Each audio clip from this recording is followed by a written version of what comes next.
Hey guys, welcome to Pepcoding. So in this video, we are going to discuss another new question of arrays and string series, which is majority element. So in this question, we'll be given an array, and in that array, we have to find the majority element. So let's discuss what majority element is. Majority element is an element whose frequency is more than the size of array by 2, right? So majority element is an element whose frequency of an element is more than n by 2, where n is the size of the array. All right. Now, so we have to find the majority element and print it if exists, and otherwise we have to print no majority element exists. That is written here in this line. Okay. And then we have a note that we have to solve the problem in linear time and in order of one space. So let's discuss what this question says. Let me first of all tell you what is my majority element in this array. So here the frequency of 1 is 5. Frequency of 2 is 1. Frequency of 3 is 1. Frequency of 4 is 1. Frequency of 5 is also 1. Number of elements here is 9. So here the frequency should be greater than, for 1 to be my majority element, frequency should be greater than n by 2. So here its frequency is greater than n by 2, which is equal to 4. So which is equal to 4, that is 5. So 5 is greater than 4, right? So 5 is greater than 4. It is lesser than 4 here, which is equal to 1. It is also lesser than 4. Frequency of 3 is lesser than 4, which is equal to 1. Frequency of 4 is also lesser than 4, which is equal to 1. Frequency of 5 is also lesser than 4, which is equal to 1. Okay. So my majority element for this array is 1. Okay. So I hope I was able to make it clear. So now let's discuss the approaches. Like when can we solve this? First come to my mind is an brute force approach. What is my brute force approach going to be? My brute force approach look like that I search for every element and then count its frequency. I count the frequency for this one. So it is going to be 6. I count the frequency for this 2. It's going to be 1. It is going to be 5 for this one. Now again for this one also the frequency is 5. For this 3 frequency is 1. For this one again the frequency is 5. So as here you can see, for every element we have to traverse the whole array and then calculate the frequency. For this one, for this 2 also, for this 3 also, right? For every element we have to traverse the whole array again. So it is going to take order of n square time, right? Which is not linear time, which is definitely not linear time, right? And then so we are not going to use this method because it is going to make us work for n square time, right? Now I have another method. Another method can be using hash map. So using hash map, we don't have to traverse the whole array n square time. We don't have to work for n square time. Even if we have to work for order of n time, we are going to acquire order of n space also. How? Let's say with corresponding to 1, I have, like, this is my value and this is my frequency. Okay, this is my hash map of type integer. This is my value, this is my frequency. Now this one is my value and its frequency is 5. For this 2, my value is 2, frequency is 1. My value is 3, frequency is 1. My value is 4, frequency is 1. My value is 5, frequency is 1. So it is going to take order of n space, right? Like, note in this case, but whenever it is going to take order of n space in worst case scenario. Let's say my array element were like this: 1, 2, 3, 4, 5, 6, 7, 8, and 9. Okay, these are 9 elements. All are distinct. So it is going to make a hash map like this, right? For 9 also, right? Which is going to take order of n time, right? So we don't have to do. We have some constraint here, that is time complexity should be linear and space complexity should be of order of 1 time, order of 1 space, right? So we are also not going to use this method. Okay, so now let's think which method to use. So now if I say I have another method to tell you, which is my pairing with the distinct element, pairing with distinct elements. So again, let's make my array here, which is equal to 1. If I arrange my array in this way, 1, 1, 1, 2, 3, 4, 5. Okay. So till this point, I have all the ones. Now, as here, my ARR of IDX plus 1 is not equal to my ARR of IDX. So I'm going to map this element to this 2. Map this one with this 2. Now again going to map this one with this 3, which is distinct to my 3, right? Now my frequency of 1 become equal to 3 now. So I map this 3 with this 4, which is 4 is, because 4 is not equal to my 1. I map this 1 with this 5. So frequency of 1 is now become equal to 1. Okay, so this one can be my majority element, right? Can be a valid candidate to be my majority element. Okay, so I'm going to use distinct element pairing distinct element method, distinct element approach. Okay, I'm going to use this. Now if I erase this, okay, so I hope I was able to make it clear to you. So I'm going to erase this and give you another example. Okay, let's say my array elements are like this somewhat: 1 2 5 2 4 8 9 9 and 6 6. Okay, so let me just rearrange this: 1 2 2 4 5. This order can be anything: 6 6 8 and then 9 9. All right, so if I arrange them in this manner, let's see here. First of all, my value is equal to 1 initially, and my count of 1 is also equal to 1 now. All right, now I check if my is, and now I start from here. That is, my value is initially equal to ARR of 0. I start from ARR of 1. Now I check, is my ARR of I is equal to my value? No, it's not equal to my value. So what am I going to do? I'm going to map this 1 to this 2. When I assign this to this, I decrease my count to 0. Okay, and now what am I going to do? When my count becomes 0, that is, my 1 is mapped with some element, that is, no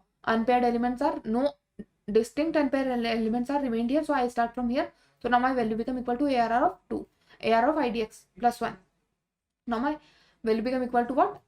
Now my value become equal to 2 now. Okay, and I again initialize my count to 1 because my frequency of 2 is 1 now in right. Now I'm going to check this value with AR of IDX, which is 4 now. Is 2 equal to my 4? So no, it's not. So I map this 2 to my 4. Again the count decreased to 0.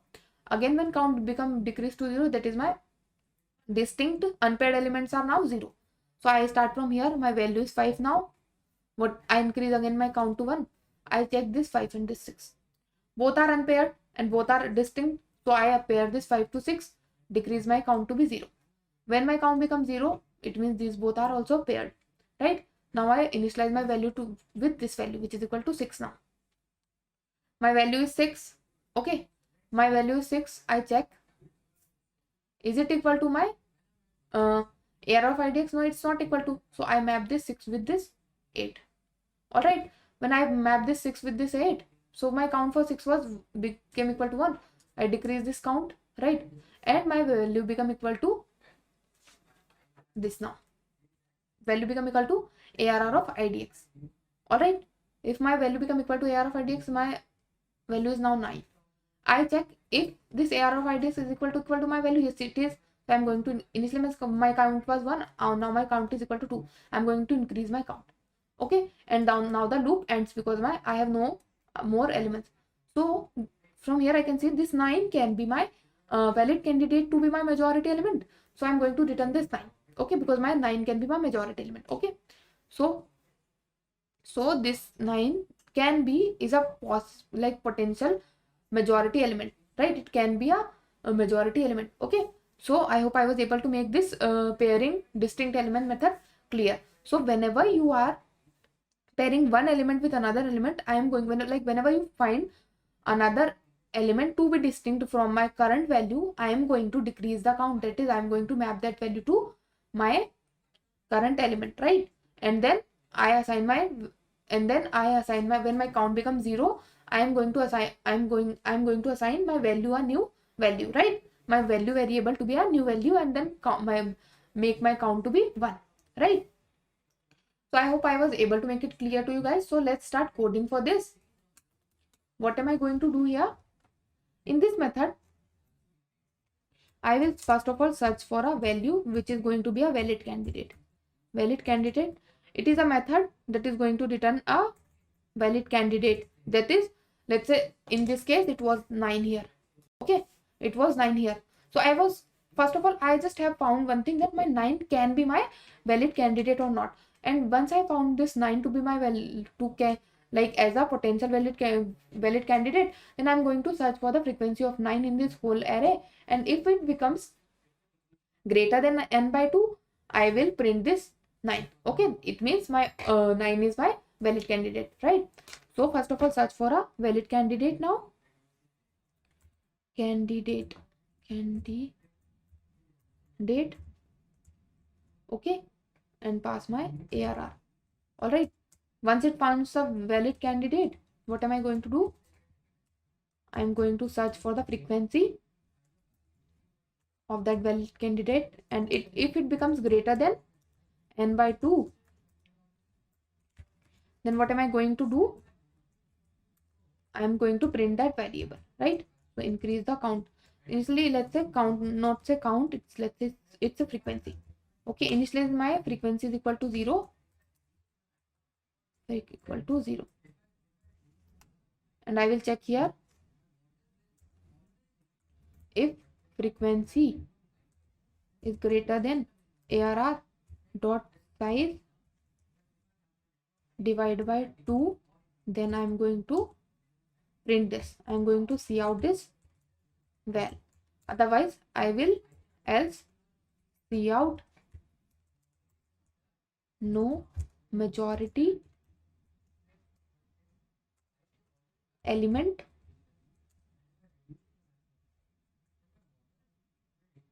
exist. All right. Now let's write my valid candidate method. So in this method, first of all, I will be having a value which is initialized to ARR of 0, right? Then what am I going to do? I will be having a count variable which is initially equal to 1, right? Because the frequency of at least one element is going to be at least 1, right? Because for every element, frequency is equal to 1. Now I will start from index 1, int I is equal to 1, I less than ARR dot size, and then increase it, and then now check if my ARR of I is equal to my value. If it's equal to my value, I am going to increase my count. That represent my frequency initially, right? Then else, otherwise, if it's not equal to my value, that is my value is not equal to my current element, so I'm going to map that value to my current element. Okay, so decrease the count. Okay, let me write here map value to distinct element.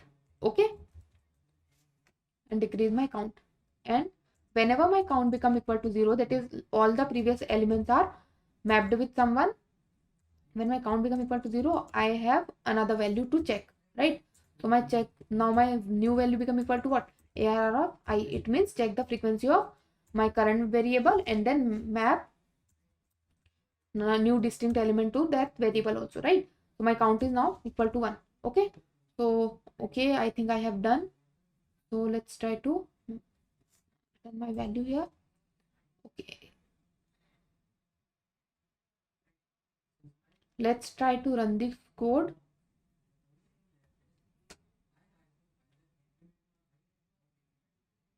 Okay, accepted, and let's try to submit this.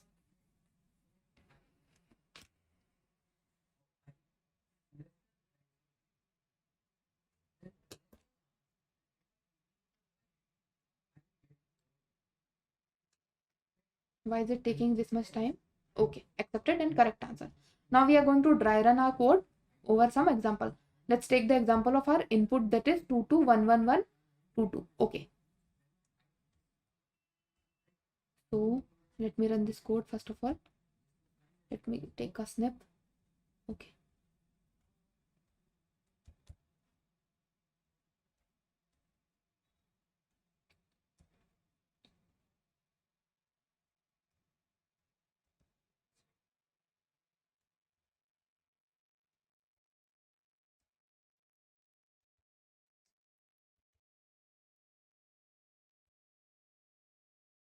okay, my example was what was my array? My array was 22111 and then 22. Okay, my array is sorry, my array is 2 2 1 1 1 2 2, and we are going to find the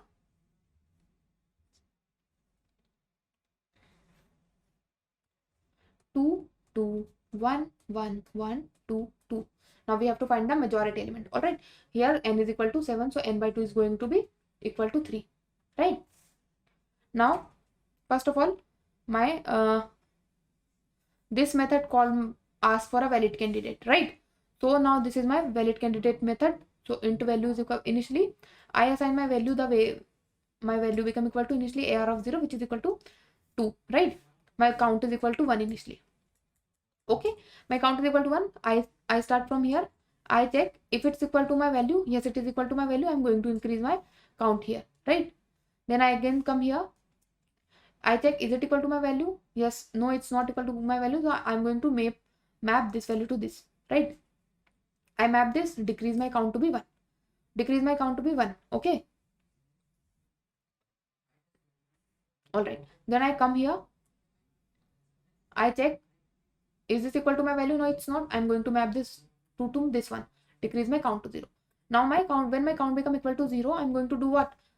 It means all of my distinct like unpaired distinct elements that are unpaired are now paired, right? So now that is all my distinct elements, all my unpaired distinct element are now equal to 0. So I'm going to search for, like, I'm going to start from here. So now my value become equal to 1 now.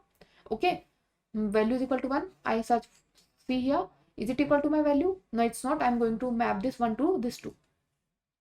My count was, when I initialize my value to 1, my count become 1, right? So it become now 0 when I map this 1 to this 2. Okay, it becomes 0. Okay, so I am it means this 1 is mapped to this 2. All right, now I'm again going to assign my value to be 2 now this become equal to my 2. Okay, and its count is equal to 1 now. And now my array is, like, now my array is over. No elements are remaining, so we are going to return this value. So my this 2 can be a possible valid candidate. So it come here, which is equal to 2 now. My frequency initially is 0. I search for the frequency of 2 here, right? That is from till this index to the last index. When each element matches 2, so I'm going to increase the frequency. Now I check my frequency. So my frequency is 4 now. Frequency equal to 4. So I check if 4 equal to greater than 3, that is 4 greater than ARR dot size by 2? Yes, it is. So I'm going to see out, well, this is equal to 4. Sorry, which is equal to 2. Right? I'm going to see out well, and then my code is over. Okay, so then I get my answer. So I hope I was able to make it clear to you guys that what are we doing and why are we doing so, right? So I hope I was able to make it clear to you guys. I hope you like this video, and if you like this video, please like, share and comment, and thanks for watching.